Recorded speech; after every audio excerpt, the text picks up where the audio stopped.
কাজও নিজে করতে পারিস না, টাইটাও হয়তো পা বেঁধে দেবে, নয়তো মাম্মি। আরে নিজে নিজে কাজ করতে হবে তো, বড় হচ্ছ না তুমি? মাম্মি আমি বড় হতে চাই না মাম্মি। কেন? বড়রা ভালো নয়। কি বলছো কি তুমি লাট্টু? হ্যাঁ মাম্মি, আমি দেখেছি বড়দের ওয়ার্ল্ডটাকে কেমন যেন। এখানে তো ওই দুষ্টু দাদু আর রাক্ষসদেরও থাকে। চুপ লাট্টু, একদম চুপ করো তুমি, এসব কথা বলতে নেই। পিকো কোথায়? নিশ্চয়ই টিভি রিমোট নিয়ে বসে আছে। যখন থেকে বাড়িতে এসছে সারাক্ষণ খালি টিভি কিনছে। এই পিকো, তুই রেডি হয়েছিস? হ্যাঁ রে বাবা, হ্যাঁ ও রেডি হয়ে গেছে, আমি ওকে রেডি করেছি। তুমি ওকে রেডি করেছো? কি যে ভালো লাগে তুই ভাবতেও পারবি না। তোর মেয়ে, তাকে আমি তৈরি করে দিচ্ছি। কিন্তু সেই দিনের তটিনি। তুই কি কি? না থাক, আমার দেরি হয়ে যাচ্ছে। নে এটা তুই দে, রাখ। এটাতে কি আছে? Tiffin box. পিকোটা আমি পিকোকে দিয়ে দিচ্ছি, আর এটা লাট্টু। টিফিন বক্স মানে? মানে আমি ওদের জন্য টিফিন রেডি করে দিয়েছি।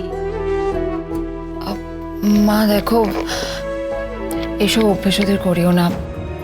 এই বাড়িতে যা খাবার দাবার হয় সেটা।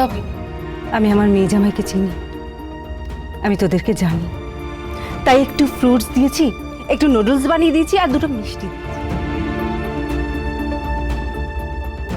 এবারের কোনো খারাপ অভ্যেস বা কোনো খারাপ কিছু যেন ওদের রক্তে না যায়,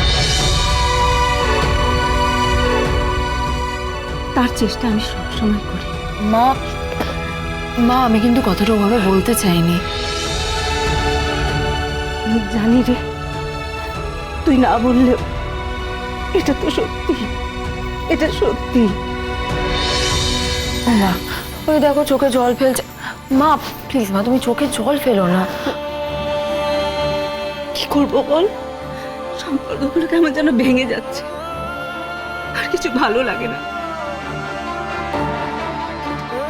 আমি একটা কথা বুঝতে পারছি না। কি? যে তুই এক ফোঁটা অপমান সহ্য করতিস না, যে তোর আত্মমর্যাদা এত প্রবল ছিল, সে তুই এই বাড়িতে আছিস কেন? তুমি চাও না আমি এ বাড়িতে থাকি?